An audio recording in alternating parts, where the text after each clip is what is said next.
Hello dear student, welcome to chemistry class. मैं हूं नारायण बेरवा, physics chemistry. आज हम पढ़ेंगे इलेक्ट्रोकेमिस्ट्री चैप्टर। उसमें एनसीईआरटी का 3.4 का सेक्शन 2 पढ़ेंगे, variation of conductivity and molar conductivity concentration. खास पॉइंट रहेंगे उसमें strong electrolyte, weak electrolyte, Kohlrausch law and its applications. और क्या क्या पढ़ेंगे यह देख लीजिए। खास हम इस सेशन में ये पढ़ने वाले हैं, एक तो लास्ट क्लास का थोड़ा सा रिवीजन करेंगे, या जो भी इम्पोर्टेंट टर्म्स है वो हमें इस जगह पे जरूरत होगी उनको हम रिवाइज करेंगे। इसके अलावा वी विल गेट आंसर, इन क्वेश्चंस के आंसर मिले लेंगे। How will you differentiate conductivity, इन कई सारी टर्म्स थोड़ी कंफ्यूजिंग लग जाती है बच्चों को। उसमें से देखिए, जैसे ये एक चार मिलती जुलती conductivity, molar conductivity, limiting molar conductivity, ये तीन का टर्म है। इन तीनों टर्म्स में क्या डिफरेंस है, क्या चीजें हैं, इन सब के बारे में हम अच्छी तरह से देखें। सारे डाउट क्लियर हो जाएंगे इससे related. How the conductivity of weak and strong electrolyte differ, ये दोनों में किस तरह से डिफरेंस है कंडक्टिविटी का, ये भी हम देखेंगे। What is the study of conductivity of Kohlrausch law, Kohlrausch ने क्या स्टडी किया है कंडक्टिविटी के रेस्पेक्ट में, और उसने क्या लॉ डिराइव किया। और ऐसे ही how to determine the conductivity of weak electrolyte, weak electrolyte की कंडक्टिविटी को डिटरमाइन कैसे करेंगे। जैसे वाटर है, पानी बहुत कंडक्टिविटी कम है, तो किस तरह से इसको डिटरमाइन करेंगे, इसके बारे में हम पढ़ेंगे। How to solve problems based on Kohlrausch law, जो बोर्ड एग्जाम में पूछी जाती है उनको हम किस तरह से देखेंगे। बोर्ड एग्जाम के ही एग्जाम्पल लिए हुए हैं। Under revision we are seeing some terms like conductance. तो ये कंडक्टेंस है जो क्या है, रेसिप्रोकल और इनवर्स ऑफ रेजिस्टेंस। ये इनवर्स ऑफ रेजिस्टेंस, यानी जो रेजिस्टेंस के फॉर्मूला था L अपॉन A, उसका इनवर्स हो गया। ठीक है। और यहाँ पे एक कांस्टेंट आता था रो, उसका भी इनवर्स कर दिया गया। इसके लिए one inverse of rho is also ये न्यू टर्म इंट्रोड्यूस हियर। ये कंडक्टिविटी या स्पेसिफिक कंडक्टेंस कहेंगे। और आईयूपीएसी के अकॉर्डिंग हम इसको एक रेफरेंस के ये नाम ही यूज करेंगे कंडक्टिविटी उनके कहने के अनुसार। ठीक है। इसके बाद रिवीजन के अंडर हम कुछ स्पेसिफिक टर्म्स यूज कर स्टडी करें, उसमें से एक और है rho. Inverse of rho is conductivity या स्पेसिफिक कंडक्टिविटी। इसकी ऐसा यूनिट ये है एमकेएस सिस्टम में साइमन पर मीटर और सीजीएस सिस्टम में साइमन पर सेंटीमीटर। ये दूसरी, इसका रो का एक फॉर्मूला यहाँ से आता है, आप रेजिस्टिविटी रेजिस्टेंस के यहाँ से लेते हैं तो ये आता है। इसी का हमारे इनवर्स ऑफ करेंगे तो ये बनेगा, ये inverse of rho is equal to L ऊपर आ गया, ए नीचे, देन आर भी नीचे आ गया। अब ये 1/r, इसकी टर्म हम अलग से रख सकते हैं, कंडक्टेंस, ये कंडक्टेंस यहाँ रखते हैं। और this term is called cell constant, इसको हम सेल कांस्टेंट बोलते हैं। जी से जी स्टार से नोट किया जाता है। ये दोनों में डिफरेंस है, ये जी है, ये जी स्टार है, ये काफी डिफरेंस है। अब यहाँ पे इसका एक फॉर्मूला ये और आ जाता है, देखिए इसको हमने जी स्टार लिख लिया सीधा से, जी स्टार, और ये 1/r ही कंसिडर कर ले, तो 1/r कंसिडर करने के लिए r इधर शिफ्ट होगा, के साथ चला जाएगा तो ये r के बन जाएगा, r के। ठीक है। इलेक्ट्रोलाइट्स, एक अब ये नए टर्म्स स्टार्ट हो रही है, पहले ही हम पढ़ चुके हैं। हालांकि इलेक्ट्रोलाइट्स क्या होते हैं, substance which solution in water conducts electric current, और उसके पीछे रीजन होते हैं ions. Conductance takes place by the movement of ions. Example में सब जो आप 10th क्लास से पढ़ते आ रहे हैं, सॉल्ट, एसिड, बेस, ये सारे उसके एग्जाम्पल। कुछ और सॉल्युबल होते हैं लेकिन वो नॉन इलेक्ट्रोलाइट होते हैं, जैसे केन शुगर है, ग्लूकोज है, ये पानी में सॉल्युबल तो है but does not conduct electricity, तो इनको हम कहते हैं नॉन इलेक्ट्रोलाइट। ये आयंस नहीं प्रोड्यूस करते, ये एक तरह से नॉन पोलर या यूँ कहे कि मॉलिक्यूल्स प्रोड्यूस करता है आयंस की बजाय, इसलिए कंडक्टिविटी नहीं रहती। आइए नेक्स्ट टाइप्स ऑफ इलेक्ट्रोलाइट में देखेंगे तो आपको मेनली दो टाइप के इलेक्ट्रोलाइट है, strong electrolyte and weak electrolyte. Strong होते हैं, उन दोनों में खास डिफरेंस जो वो ये है कि ये हाईली आयोनाइज्ड हो जाते हैं इन द सॉल्यूशन, खूब सारे आयंस प्रोड्यूस कर देते हैं। और इसमें जो खास प्रिंसिपल स्पीसीज मिलेगी सॉल्यूशन के अंदर, सॉल्यूशन में आपका देखिए हो सकता है कुछ HCl भी रह जाए और आयंस भी प्रोड्यूस करें, लेकिन जो मेन स्पीसीज होगी ज़्यादातर वो आयंस होगी, प्रिंसिपल स्पीसीज, और कंडक्टिविटी ज़्यादा होगी। लेकिन इनमें जो प्रिंसिपल स्पीसीज है वो प्रिंसिपल स्पीसीज, जैसे हम इसको एसिटिक एसिड को ही पानी में डालें तो प्रिंसिपल स्पीसीज जो एक तो H+ प्रोड्यूस करनी है, ये पानी में डालने की ये प्रोड्यूस करेगी, और एक एसीटेट आयन, ठीक है, acetate ion, acetate ion produce करना। अब यहाँ से समझ में आ रहा है कि ये जो ये प्रोड्यूस करेगा, लेकिन ये बहुत आयंस बहुत कम प्रोड्यूस करता है। ये सब एक केस है, ये भी एक केस है, ये बहुत कम प्रोड्यूस करता है। इसका रीजन आप समझ रहे हैं कि ये कम प्रोड्यूस होंगे प्रोडक्ट, इसका मतलब ये ही प्रिंसिपल स्पीसीज होगी आपके सॉल्यूशन के अंदर, थोड़े बहुत मिलेंगे ये, लेकिन ये मेन स्पीसीज है। तो इसी वजह से ये अनआयोनाइज्ड है जो वो मेन स्पीसीज रहती है, और कंडक्टिविटी इसकी कोई कंडक्टिविटी नहीं होती है, और कंडक्टिविटी इनकी होती है, तो ये लो कंडक्टिविटी होता है। तो इन्हीं को हम यहाँ पढ़ेंगे, molar conductivity, molar conductivity and limiting molar conductivity, तो मेन टर्म्स है ये, नए टर्म्स है और काफ़ी important. Molar conductivity means, molar word से क्लियर हो रहा है ये, वन मोल सब्सटेंस चाहिए, not one molar solution, molar substance होना जरूरी है। लिमिटिंग मोलर यानी लिमिट, लास्ट लिमिट क्या है, वही मोलर कंडक्टिविटी की लिमिट। तो molar conductivity, conductivity divided by concentration, यानी कि पर यूनिट मोलर कंडक्टिविटी को हम मोलर कंडक्टिविटी कह रहे हैं। इसका ये रिलेशनशिप इसके साथ भी हो सकता है, ये मेन फॉर्मूला इस कंडक्टेंस से आया हुआ, जब A equals to 1 and L equals to 1, तो ये कंडक्टिविटी के इक्वल है। इसी तरह से यहाँ पे भी ए और एल की वैल्यू 1 होती है तो ये कंडक्टिविटी के इक्वल हो सकती है। It is the conductance of the solution containing 1 मोल, ये स्पेशल फोकस करना है इस पर, बहुत जरूरी। 1 मोल सब्सटेंस होना चाहिए, यानी कि फॉर एग्जांपल सोडियम हाइड्रोक्साइड है तो 40 ग्राम सोडियम हाइड्रोक्साइड चाहिए, और बाकी पानी कितना होगा, सॉल्यूशन कितना होने का, ये मैटर नहीं करेगा, यानी कि एडिक्वेट अमाउंट ऑफ सॉल्वेंट चाहिए उसमें डिजोल्व करने के लिए। वो हो सकता है 1 लीटर हो सकता है 15 लीटर हो, या कुछ भी हो, उतना हमें पानी लेना है। और उसकी कंडक्टिविटी की बात करें, और ये वॉल्यूम VCC इसीलिए लिखा है, ये फिक्स्ड वॉल्यूम नहीं है, ठीक है। इसको हम मोलर कंडक्टिविटी से रिप्रेजेंट करते हैं, क्लियर हो गया। Molar conductivity of A solution at A given concentration is conductance of the volume V, not किया ना, वॉल्यूम यहाँ पे फिक्स नहीं कर रहा है, ठीक है, वेरिएबल है, ऑफ ए सॉल्यूशन कंटेनिंग 1। अब ये V वेरिएबल है तो कैसे वेरिएबल रह सकता है, आप देखिए आगे हम इस पे डिस्कस करेंगे। Kept between the two electrodes of cross section A के ये है, और डिस्टेंस ऑफ यूनिट लेंथ, यहाँ पे एक को इसको यूनिट रखा, लेकिन इसको वेरिएबल रखा, ये ध्यान रखना, ठीक है। यहीं से यहाँ पे देखिए इसका रिलेशनशिप आ रहा है कि ये जो फॉर्मूला ऊपर देखा था वही है।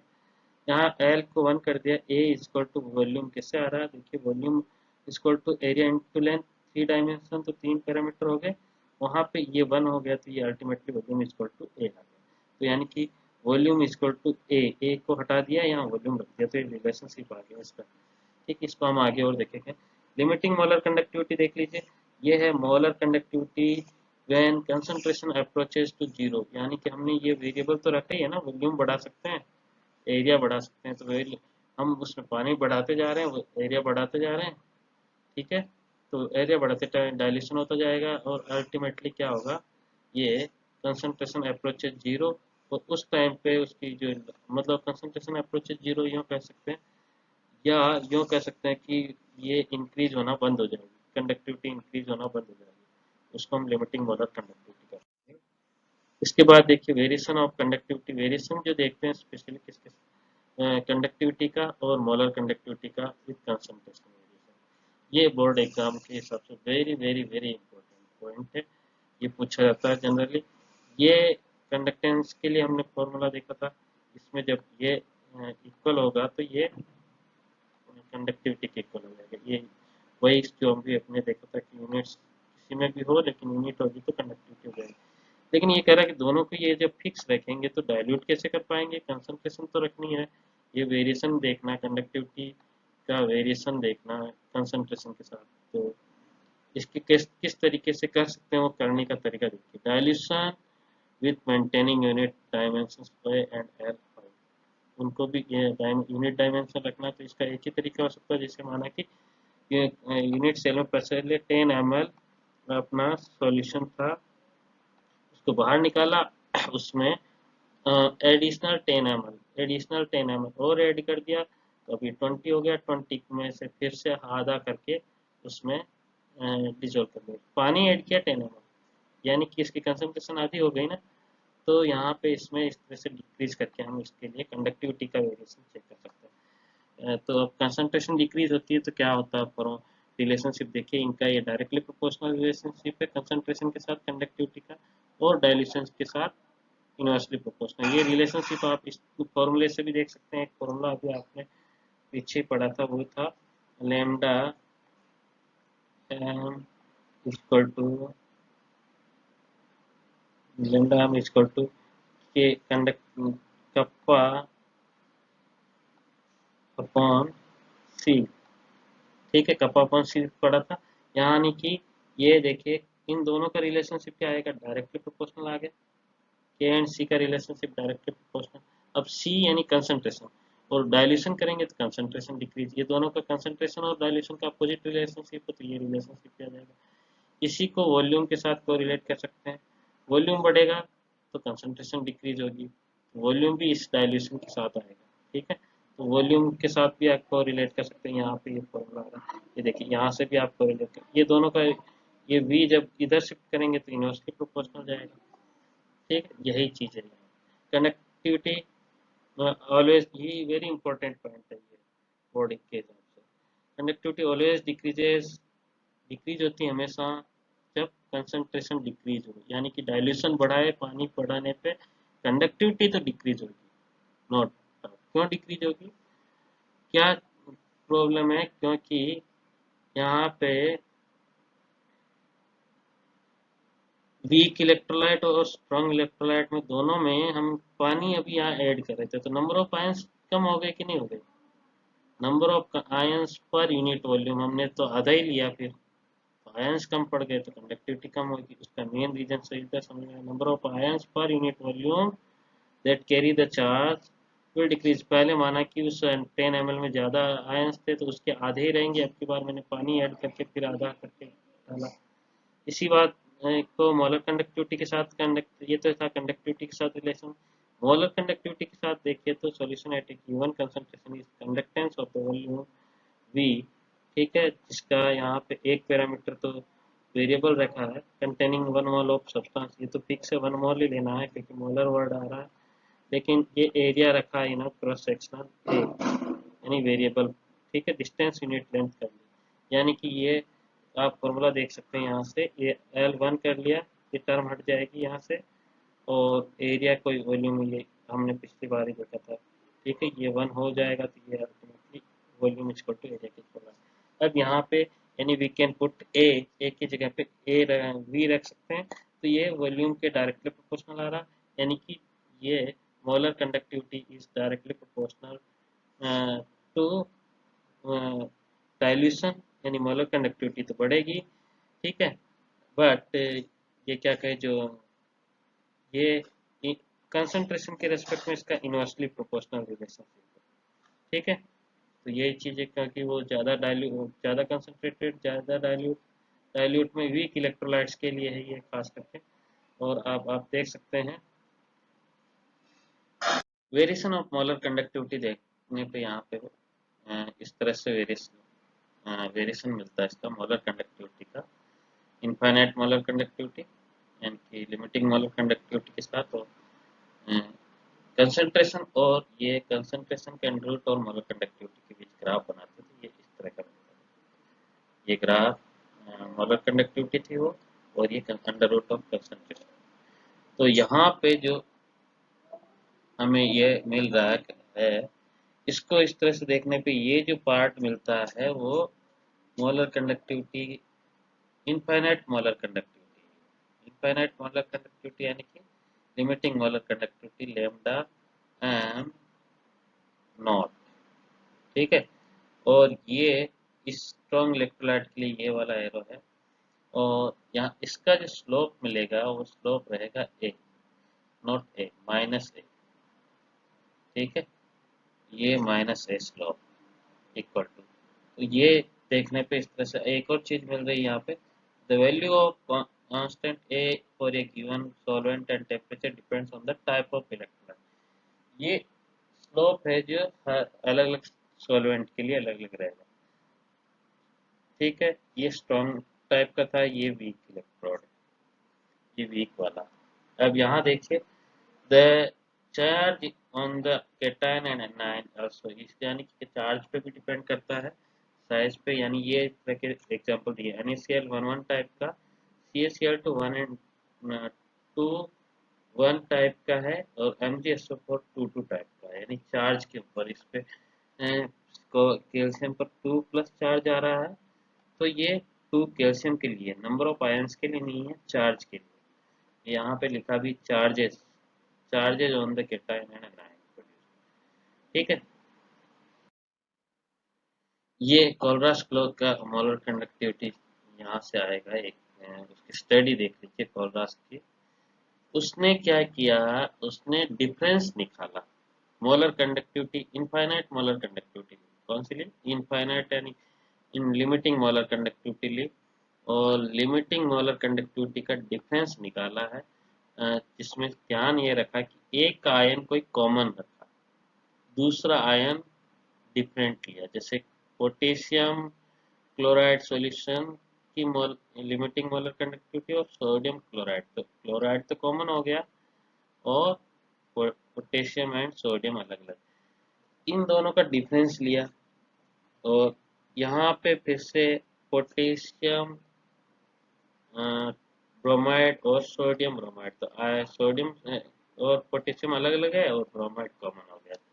तो ये क्या कर रहे हैं, कॉमन डिफरेंस ले रहे हैं ना, माइनस कर रहे हैं, तो इनमें से क्या कॉमन चीजें कैंसिल आउट हो गई, conductivity of chloride of this ion minus conductivity of chloride of this, ये दोनों कैंसिल हो गई, यहाँ पे भी ये कैंसिल हो गई, तो अल्टीमेटली डिफरेंस किसका मिल रहा है, conductivity of potassium minus conductivity of sodium, यहाँ पे भी conductivity of potassium minus conductivity of sodium.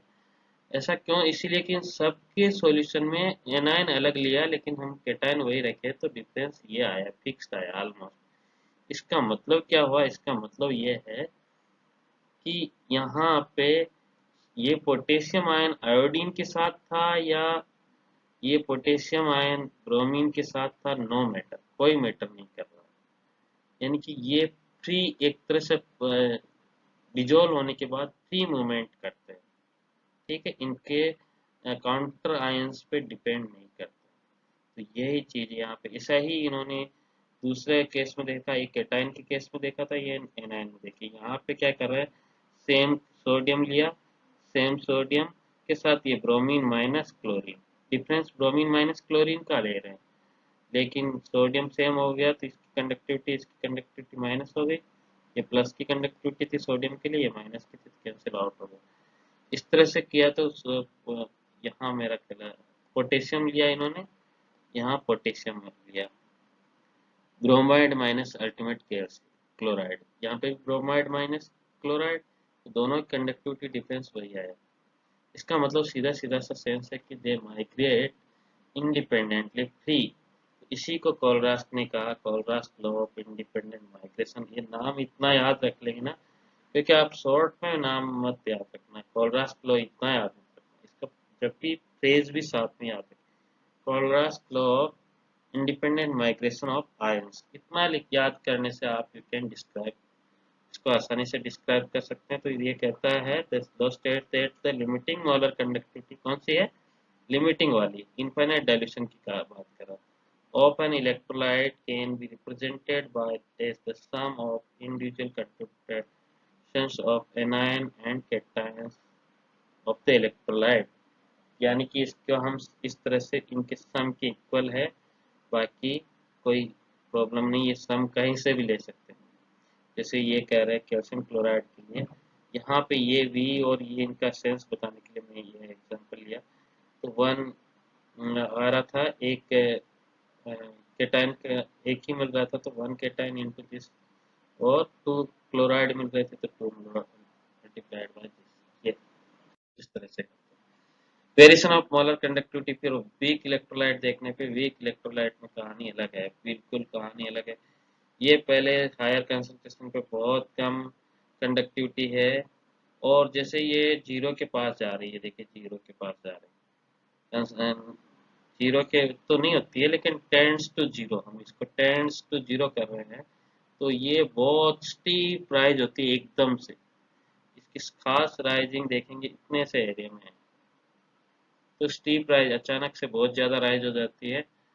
तो इसको हम कह, ये वीक इलेक्ट्रोलाइट है, इसको कंडक्टिविटी एट इनफाइनाइट डायरेक्शन जब कंसंट्रेशन अप्रोचेस टू जीरो, और यहाँ पे ये डिसोसिएट ऑलमोस्ट हम इसको कम्प्लीटली वन कंसिडर करते हैं कि कंप्लीट डिसोसिएट हो गया। लेकिन इसमें पानी बहुत हो गया, सॉल्वेंट बहुत हो गया, but at such low concentration conductivity of solution is so low, बहुत कम है कि मेजर ही नहीं कर पाएंगे, that it can not be measured accurately, measure नहीं कर पाएंगे। तो सबसे बड़ा क्वेश्चन आ गया, तो फिर मेजर कैसे करते हैं वीक इलेक्ट्रोलाइट की, क्वेश्चन ये आ गया। तो अब यहाँ देखिए, therefore limiting molar conductivity for weak electrolyte is obtained by using Colrat's law of independent migration of ions। यानी जो अपने कॉलरास लॉ पढ़ा उसी को अप्लाई करेंगे। तो यहाँ पे एक एप्लीकेशन ऑफ कॉलरास लॉ का आ ही गया कि for determination of conductivity of weak electrolyte, तो कॉलरास लॉ का एक एप्लीकेशन अभी आपके दिमाग में आ गया, ठीक है। अब इसको बेस्ट क्वेश्चन देखिए, ये एप्लीकेशंस ऑफ कॉलरास लॉ। अब ये कह रहा है, देखिए क्वेश्चन एनसीईआरटी से लिया, मेरे पास पुरानी थी तो उसमें शायद ये कुछ लिमिटिंग मोलर कंडक्टिविटी का सिंबल है और कुछ नहीं, ठीक है। तो ये limiting molar conductivity of NaCl, HCl and sodium Ac का मतलब acetate, sodium acetate are this respectively दे रखी है, ठीक है। Calculate molar conductivity, limiting molar conductivity for acetic acid, ठीक है। ये सोडियम एसीटेट की दी है, एसिटिक एसिड की नहीं दी। तो अब क्या करना है हमको, इनको ऐसे अरेंज करना है। ये वाला कंपाउंड किस किस से बनता है, तो ठीक है, HCl है, एसिटिक एसिड है ना। तो हम क्या करें, एसिटिक एसिड एक इसमें आ रहा है और H किस में जा रहा है, H इसमें, जिसमें भी ये दोनों कंपोनेंट है उनको तो हम प्लस करेंगे, क्या करेंगे, प्लस करेंगे। और जो बाकी कंपोनेंट हमको चाहिए नहीं थे, क्लोरीन और सोडियम, ये इनके साथ एडिशनली आ रहे हैं, तो ये दोनों अलग से इस कंपाउंड में, तो इसको हम माइनस करेंगे। माइनस यानी यही एग्जांपल यहाँ किया हुआ, देखिए ये क्या किया, लिमिटिंग मोलर कंडक्टिविटी के लिए देखिए हमको ये चाहिए थे ये, तो इसके लिए प्लस किया, इस खास यहाँ देखिए प्लस, जो ये देखो HCl वाले को प्लस किया और सोडियम एसीटेट को प्लस किया, माइनस किया NaCl को, यही सब कुछ यहाँ पे करके ये वैल्यूज को सीधा प्लस और ये माइनस कर दिया, ये आपका आंसर हो गया। यानी प्लस माइनस जितना ही, न्यूमेरिकल कोई खास ज्यादा हार्ड एंड फास्ट नहीं है। कुछ और एग्जांपल देख लीजिए इसके एप्लीकेशन ऑफ कॉलरास लॉ का ही। ये देखिए हमने वेरी वीक इलेक्ट्रोलाइट ही लिया है, ठीक है। और वीक इलेक्ट्रोलाइट में क्या लिया, देखिए suggest a way to determine the limiting molar conductivity of water. अभी वाटर की ये एनसीईआरटी का ही इन टेक्स्ट क्वेश्चन है और एग्जाम में पूछा था, बोर्ड एग्जाम। इसको कैलकुलेट कैसे करेंगे, तो सबसे पहले दिमाग में आना चाहिए कि वाटर जो H2O है वो H प्लस और OH से बन सकता है, हाइड्रोक्साइड से। और ये दोनों कहाँ कहाँ मिल सकते हैं, ये एसिड में मिल सकता है, ये बेस में मिल सकता है पार्ट। तो इन दोनों को हम कंबाइन करेंगे, एसिड प्लस बेस, और माइनस कर देंगे जो भी उनसे एक बाई प्रोडक्ट बन रहा है। तो यही सब कुछ यहाँ पे किया, देखिए इसकी मोलर कंडक्टिविटी के लिए हम सोडियम हाइड्रोक्साइड की और HCl की वैल्यू को प्लस कर रहे हैं, यानी कि OH एंड H प्लस मिल करके H2O बना देंगे।